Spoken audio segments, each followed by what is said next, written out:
நிறைய பேர்த்துக்கு பம்பரோட தெரிஞ்சிருக்கும். இதில் ஒரு சில பேருக்கு தெரியாது, ஒரு சில பேருக்கு நான் சொல்லிக் கொடுத்தேன். இங்கே பாருங்கள், பம்பரத்தை பேக்கில் அப்படி பிடிச்சிக்கணும். இதான் ஃபஸ்ட்டு ஸ்டெப். இப்படி பேக்கில் அப்படி பிடிச்சிக்கணும்.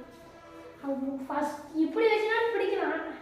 ஆனால் சில பேர் இப்படி விடுவீங்க, இப்படி உருட்டிட்டு விடுவீங்க. அப்படி என்னைக்குமே விடாதீங்க. அது வந்து சின்ன வயசுல நீங்கள் பார்க்குறது.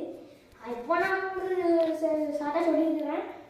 ஃபஸ்ட்டு ஸ்டெப் வந்து இப்படி பிடிச்சிட்டு தான் இப்படி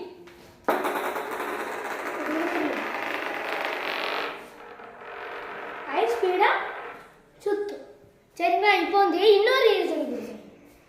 இப்போ வந்து கொத்தலாம் வந்து நைட் ஆகிட்டு, அதனால தான் இப்போ வீட்டுக்குள்ளே வச்சு இது இப்படி விட்டுட்டுருக்கேன்.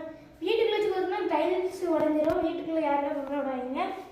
இது வந்து சேஃப் அண்ட் செக்யூரு அப்படின்னு நான் எதுக்கு தெரியுமா சொல்கிறேன். இது வந்து இந்த ஆணி நீங்கள் வந்து உடம்புல இந்த ஆணி வந்து காலில் குத்திங்கன்னா பெரிய ஃப்ராக்சர் ஆகிடும். அதுவும் யாரும் இந்த சாதா ஆணியாக கூட லைட்டாக வலிக்கும்.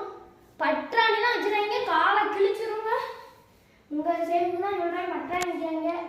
இப்படி வச்சுட்டு எல்லாருமே இங்கே பாருங்க, எப்படி நீங்கள் பேக்கில் பிடிச்சிட்டு இப்படி இப்படி எப்படி விடுறீங்க அதான் நீங்கள் தெரியுங்க. பேக்கில் பிடிக்கணும். பிடிச்சிட்டு இப்படி இப்படி இப்படி கொண்டு வரும்போது இப்படி கொண்டு வரும். இந்த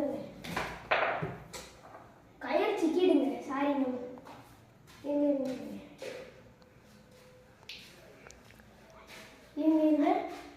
சொல்லுங்க.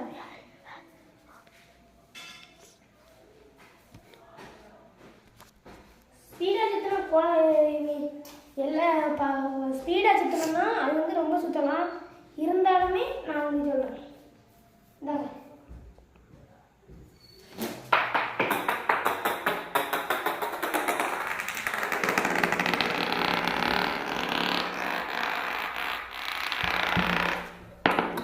கையில் எடுக்க எனக்கு வராதுங்க. சரிங்க, எனக்கு தெரிஞ்சு எனக்கு கொத்தையும் தெரியும். எல்லா வகையிலையும் விடுவேன். கொத்த தெரியும்.